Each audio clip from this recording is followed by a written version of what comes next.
Terima kurban. Setelah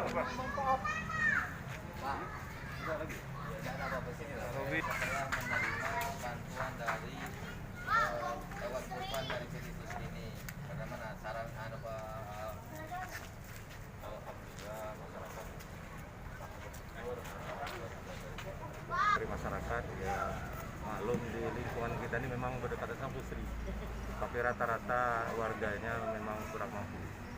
Jadi dengan bantuan Filipus ini alhamdulillah masyarakat sangat bersyukur sehingga dapat melaksanakan ibadah penjualan hewan kurban seperti masjid-masjid lain. Sebenarnya kapan bisa Pak? Insya Allah kita hari Sabtu. Lalu ya,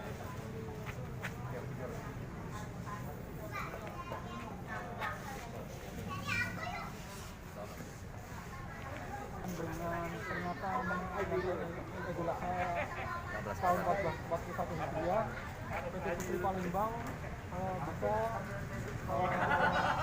memberikan bantuan berupa hewan kurban sapi kepada masjid-masjid di lingkungan PT Putri Palembang yang ada di sekitar, dan juga kepada kecamatan, ya, stakeholder kepada kecamatan, ada 2 kecamatan, kemudian ada di masjid itu ada 37 masjid dan 1 pondok pesantren, satu lagi lembaga dakwah PWNU.